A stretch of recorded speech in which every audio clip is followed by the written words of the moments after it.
Graça e paz, irmãos. Amém. Abra sua Bíblia, livro do profeta Amós.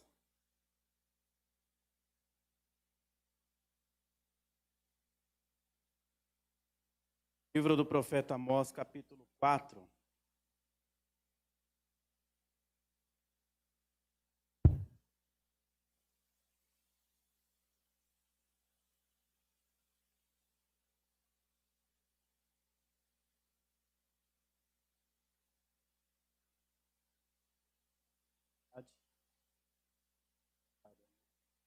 Amém. Diz assim: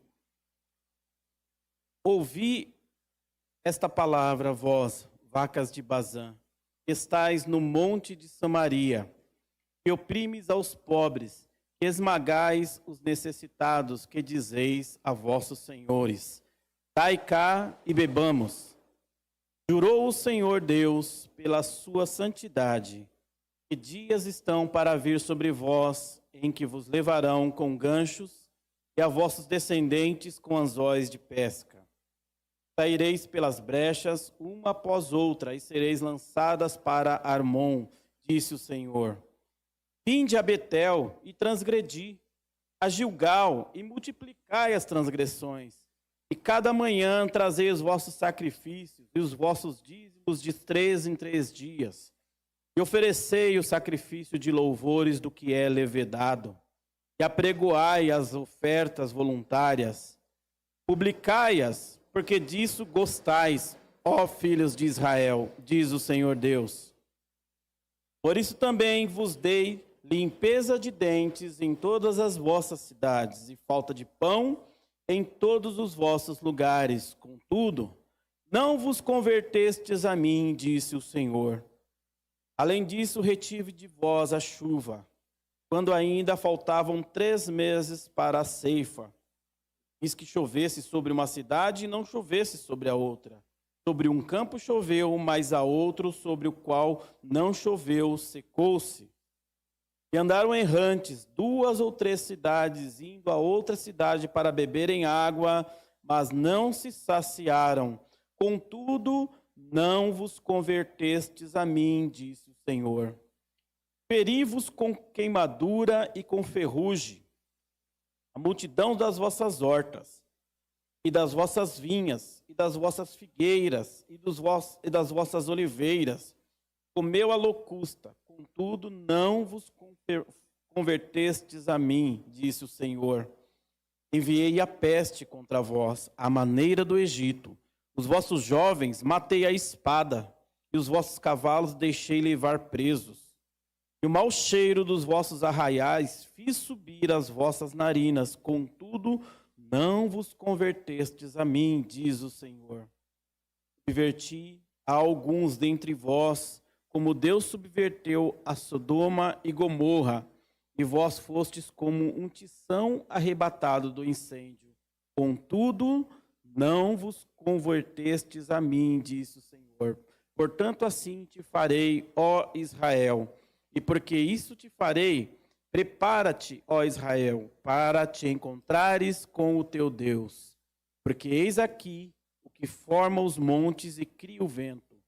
Declara ao homem qual seja o seu pensamento, o que faz da manhã trevas e pisa os altos da terra. O Senhor, o Deus dos exércitos, é o seu nome. O profeta Amós, ele foi um dos profetas pré-cativeiro. Estava no Reino do Norte, em Israel, junto com seus compatriotas naquela época, seus contemporâneos Amós e Jonas. E Israel estava sendo governado pelo rei Jeroboão II. Eles eram contemporâneos dos profetas Isaías e Miqueias, que estavam no reino de Judá, governado por Isaías. O nome de Amós significa o que leva um fardo, ou um carregador de fardo. Se nós estudarmos o livro de Amós, vamos ver como foi para ele carregar este fardo, que era o quê? Trazer a mensagem de juízo sobre a nação de Israel. Amós, ele não era um profeta de ofício, ou seja, ele não era um filho de profeta, ele não era um descendente de profeta. Lá em Amós capítulo 1, versículo 1, ele se identifica como um pastor. No capítulo 7, ele vai falar que ele era um boiadeiro, ou seja, que cuidava de bois e vacas. E também um plantador de sicômoros. Sicômoros é uma espécie de figo. Então ele era um agricultor, também era um criador de gado e um apacentador de ovelhas. Ou de gado miúdo, que seja. Ele não era um profeta de ofício. Mas ele foi um homem escolhido por Deus para trazer uma mensagem de alerta ao seu povo. O tema do livro de Amós é o julgamento de Deus sobre as nações que nações essas que atacaram Israel, nações essas que foram impedimento para o crescimento de Israel, fizeram oposição a Israel e que viriam também a fazer guerra contra Israel. Mas, se nós olharmos antes disso, 2 primeiros capítulos do livro de Amós, aqui Amós vai falar as nações inimigas de Israel, as nações que se levantaram contra Israel. Vou falar algumas, talvez você identifique algumas delas no cenário de hoje. Damasco, a cidade de Damasco, que é a capital da Síria, que hoje nós conhecemos essa nação. Gaza, que era a capital da Filistia. Hoje, por causa do conflito dessa guerra em Israel, Gaza está na cabeça de todo mundo, não é verdade? Tiro, que é a Fenícia. Edom, Amon e Moabe. Edom é o povo de Esaú, irmão de Jacó. Edomitas são os filhos de Esaú. Amon e Moabe são um povo amaldiçoado pelo Senhor. São os filhos de Ló, sobrinho de Abraão, que foram concebidos através de nações que a palavra do Senhor diz que Deus abomina. Amon e Moabe, que deveriam ter sido destruídas no passado, mas foram poupados pelo povo, porque preferiram impor tributos a essas nações. E mais à frente viriam a ser pedras no caminho de Israel. Qual o motivo do juízo do Senhor sobre essas nações? Pecados de crueldade, eram nações sanguinárias. Quando Jonas é enviado pelo Senhor para Nínive, a Síria, Jonas se recusa a ir. Por isso que ele pega o caminho contrário, porque ele achava que mereciam um castigo de Deus, porque eles eram homens sanguinários. Seus inimigos mortos eram pendurados na entrada da cidade.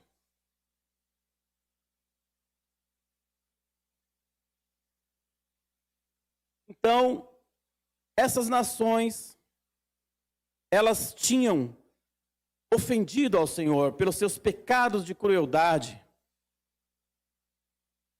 Vendas de escravos. Nações, eles comercializavam escravos. Pessoas como moeda de troca, atrocidades contra as mulheres e o ódio ao povo de Deus. Israel, desde a sua criação, desde que saiu do Egito, seus inimigos buscam o seu extermínio. Eles não querem apenas vencer Israel ou escravizá-los, eles querem a extinção de Israel. Mas a partir do versículo capítulo 3, Deus começa a mostrar também, assim como as nações que andaram errantes nos caminhos, desagradando, ofendendo a Deus com seus pecados, também Israel e Judá também sofreriam o juízo de Deus. Deus jamais inicia algo que não irá terminar. Capítulo 3. O profeta Amós, ele diz assim: fugirá o leão no bosque sem que tenha presa? Levantará o leãozinho no seu covil a sua voz, se nada tiver apanhado? Cairá a ave no laço em terra, se não houver armadilha para ela? Levantar-se-á da terra o laço, sem que tenha apanhado alguma coisa? Tocar-se-á a trombeta na cidade e o povo não estremecerá? Sucederá algum mal na cidade sem que o Senhor o tenha feito?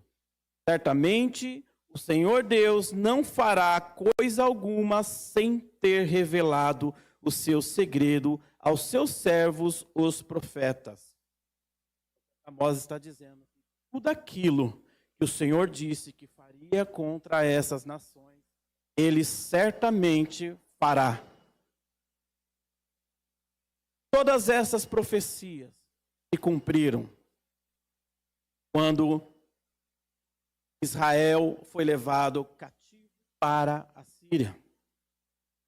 Depois disso, Nabucodonosor viu a Síria, destruiu o Egito, destruiu todos os inimigos de Israel e depois nós sabemos que levou cativo o povo de Israel.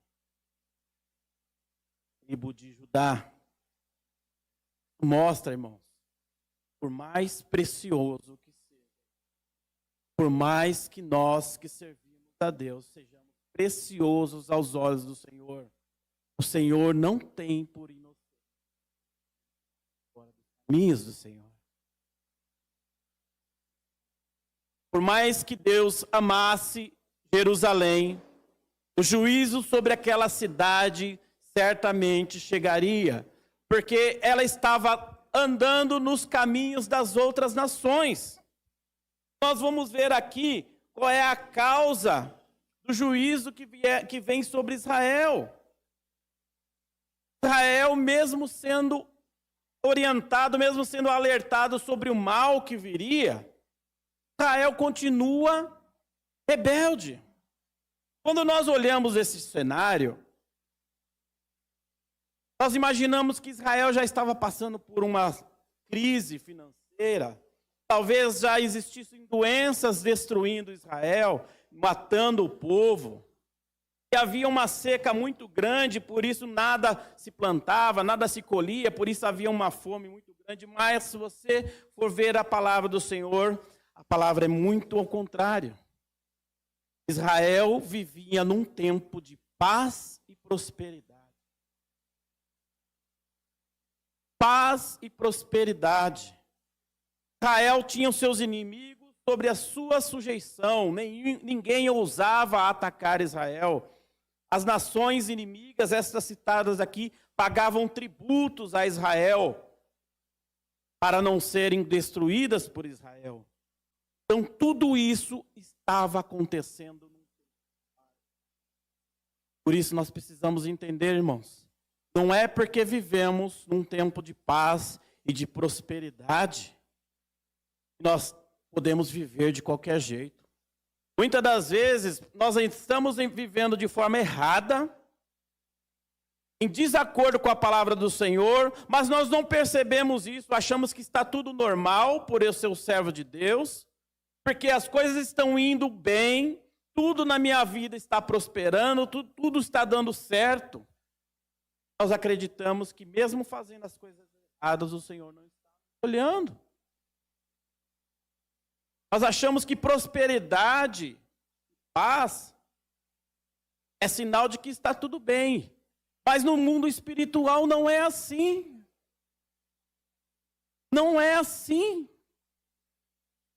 Se você, entenda, se você está andando de forma errada, de uma forma carnal, de uma forma pecaminosa, por que o inimigo vai se levantar contra você? Por que ele vai fazer oposição a você? Você está fazendo exatamente o que ele quer, por que ele vai se levantar?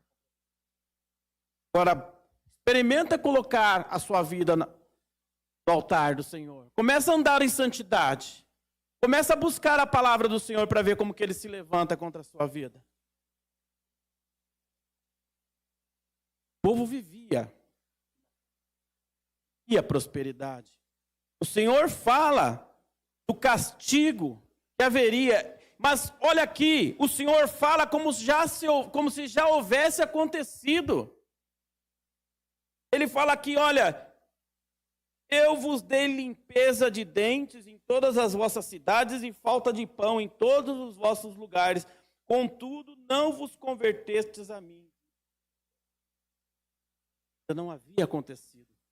Mas certamente aconteceria, porque o Senhor sabia que eles não estavam aptos a ouvir. Eles não estavam dispostos a ouvir. Por isso o Senhor tirou o alimento. A limpeza de dentes aqui é fome. O pão é o alimento básico, até o básico eu tirei de vocês, mas nem isso foi suficiente para vocês se converter a mim. Ele vai falar aqui da chuva, ele vai falar ali que ele atacou as lavouras, daquilo que se plantava, ele vai falar ali que ele mandou as pragas como foi as pragas do Egito, mas nada disso aconteceu naquele tempo. Mas para o Senhor já estava declarado, porque Israel era rebelde. Israel era um povo rebelde. Muitas vezes o Senhor tem falado com a sua igreja. Nos dias de hoje, como o Senhor tem falado para a sua igreja, que Ele quer santidade.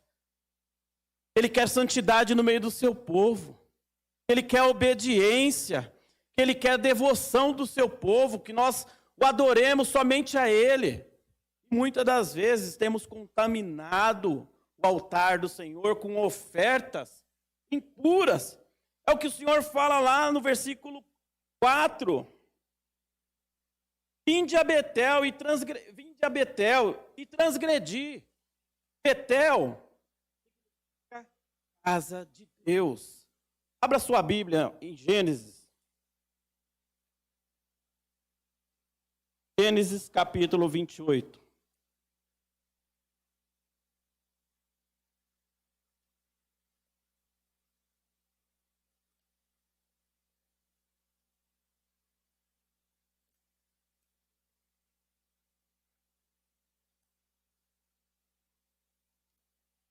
Gênesis 28, capítulo 28, versículo 10. Partiu, pois, Jacó de Berseba e foi a Harã.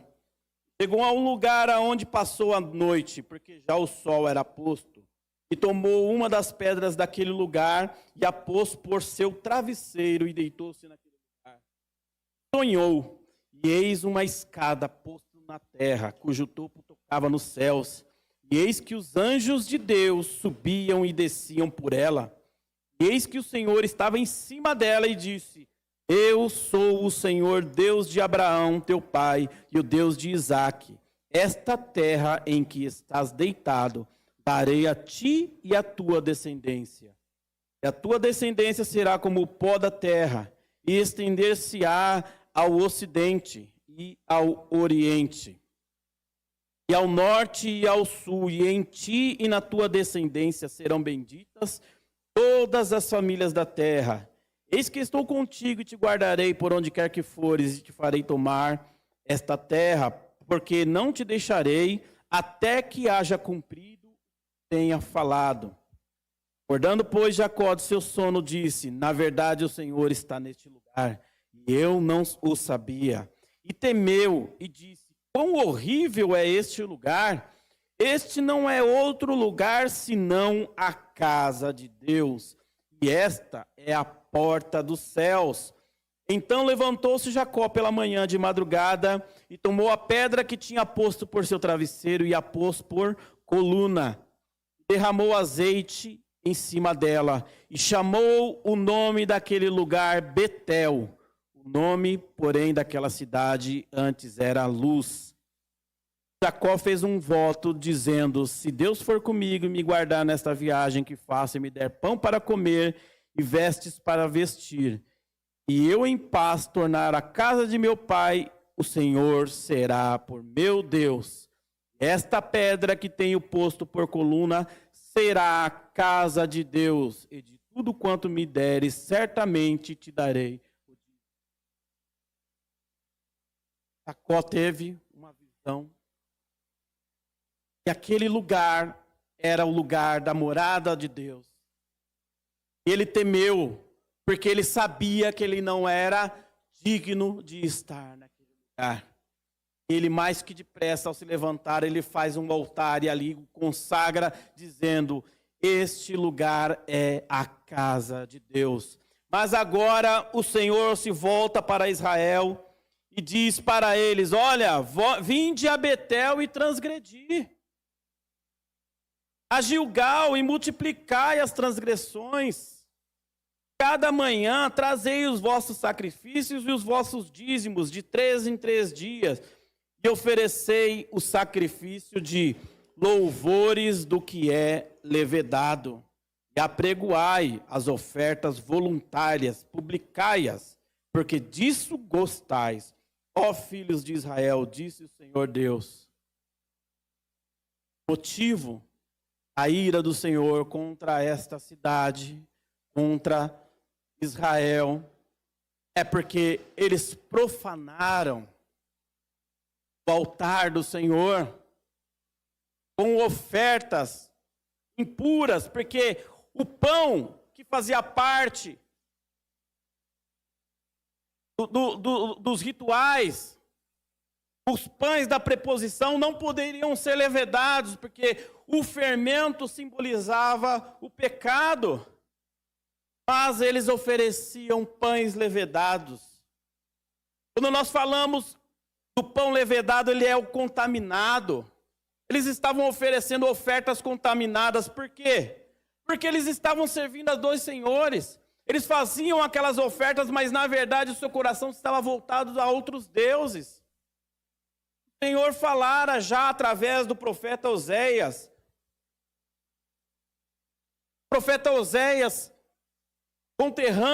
contemporâneo de Amós, o Senhor mandou que ele se casasse com uma mulher de prostituição, que simbolizava o relacionamento de Israel com Deus. Como Deus amava aquela mulher, sua esposa, e a sua esposa retribuía com o adultério espiritual. E isso estava acontecendo. Eu, quando preparava esta mensagem, eu falava: Senhor, e o que é essa oferta que é levedado? E o Senhor falava no meu coração: o pão leveda porque você não cuida dele. Ele não pode ser misturado, porque muitas das vezes a levedura, ela é natural, acontece naturalmente. Ou seja, o pão precisa ser assado antes de levedar. Então ele tem um tempo. Seu tempo de descanso é muito curto. Significa que você não está prestando atenção no que você está fazendo. Você está fazendo de qualquer forma. Muitas das vezes, nós achamos que para fazer para o Senhor está bom. Desse jeito está bom. O Senhor sabe o meu coração. Não nos preocupamos em fazer aquilo que é a vontade do Senhor, exatamente como o Senhor exige que seja. Nos preocupamos muito mais com a nossa casa, com a nossa alimentação, do que aquilo que vai ser ofertado no altar do Senhor. Queremos fazer como o mundo faz, por isso que nós estamos vendo uma invasão do mundo na igreja. O mundo tem cada vez mais entrado na igreja. Muitas vezes, eu já falei isso, meu testemunho aqui na igreja. Eu era viciado na noite, eu tinha que sair toda noite, eu não conseguia ficar em casa. Eu ia para discotecas, eu ia para boates, eu ia para qualquer lugar que tivesse para curtir a noite, eu ia. E hoje, muitas das vezes, eu olho algumas coisas acontecendo na casa do Senhor, me dá nojo, porque eram os lugares que eu frequentava. Está igual os lugares que eu frequentava. Nós cada vez mais vemos a igreja sendo descaracterizada como igreja para agradar um público em especial. Oferecemos pães levedados ao Senhor e queremos ver a glória do Senhor derramada. Queremos ver transformações de vida, sendo que nós estamos oferecendo está contaminado com este mundo. E porque a igreja prospera, porque a igreja cresce, porque tudo vai bem, nós achamos que está tudo bem.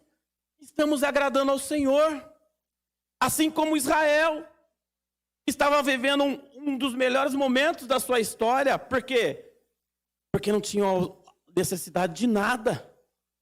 Estavam em paz e em tempo próspero. Ou seja, está tudo bem, é desse jeito mesmo e vamos continuar assim. E mesmo o Senhor dizendo para eles se arrepender, convertei-vos a mim. Esta era a mensagem do Senhor, mas Israel continuava, insistia em viver de uma forma errada, vivendo um adultério espiritual.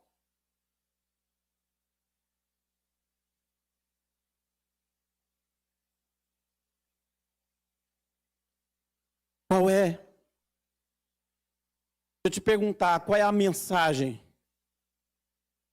que você ouviu que você nunca mais escutou? Você nunca mais se esqueceu dela? Quando nós ouvimos mensagens que falam sobre prosperar, sobre crescer, sobre multiplicar, essa é a mensagem que nos agrada. Essa é a mensagem que tem sido pregada há muito tempo nos altares, nos púlpitos das igrejas, que nem púlpito mais, algumas nem púlpitos já não existem mais. Muitos têm usado o altar do Senhor, o púlpito do Senhor, para fazer dele consultório psicológico, para ficar massageando o ego de pessoas infrutíferas, pessoas que insistem em permanecer da forma que estão, não deixam a palavra os moldar, não deixam o Espírito Santo entrar e fazer mudanças. Não está bom assim, assim está bom. Eu não quero compromisso, eu não quero me expor. Palavras vazias.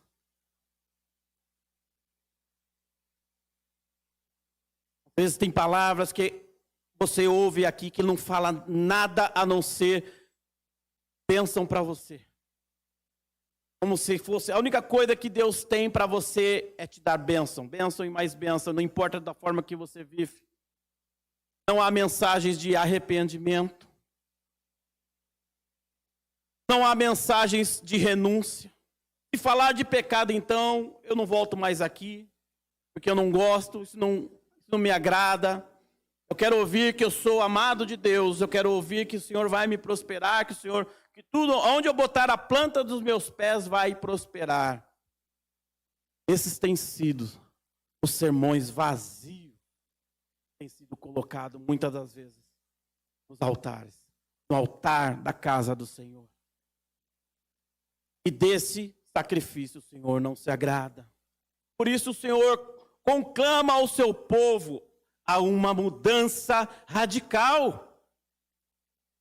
Se convertam a mim, mudem de direção, mudem a direção que vocês estão caminhando e voltem para mim. Esta é a mensagem que o Senhor tem para nós nesta noite. Não é porque está tudo bem nas nossas vidas. Talvez você possa estar vivendo o seu melhor momento. E a sua vida espiritual, como anda? O Senhor fala de santidade.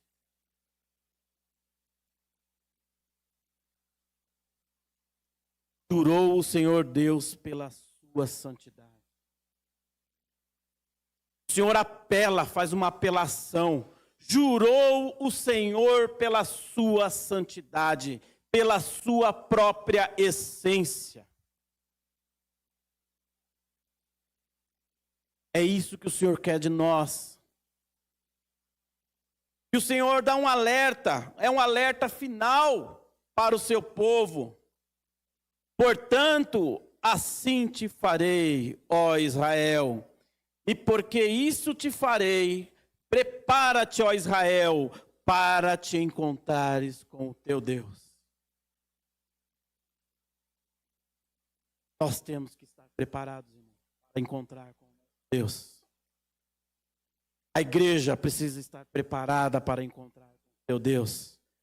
Porque todos nós um dia estaremos diante do Senhor.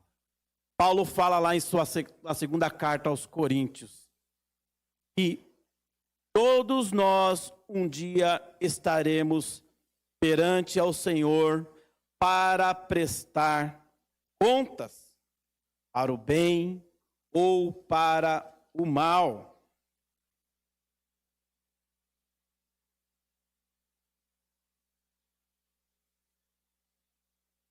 Prepara-te, igreja. Mensagem do Senhor. Esta é a mensagem para nós. Precisamos estar preparados para a vinda do Senhor. Este mundo será julgado. Nações serão julgadas. O Brasil será julgado. Não haverá quem escape do julgamento, da justiça do Senhor. Ah, mas isso vai acontecer não sei quando. Ah, ainda falta muito tempo. Senhor, voltar para você hoje. Você partir para a eternidade hoje. Dá mais tempo. Dá tempo de se consertar. O Senhor vier hoje para você te levar. Só nos restará o julgamento do Senhor. Aqueles que, para o bem ou para o mal, daremos contas ao Senhor. Um alerta para a igreja do Senhor, é um alerta para cada um de nós. O Senhor nos ama, nós somos amados do Senhor, o Senhor cuida de nós. Mas o Senhor tem um compromisso com a sua. Não tem culpado por inocente. Amém?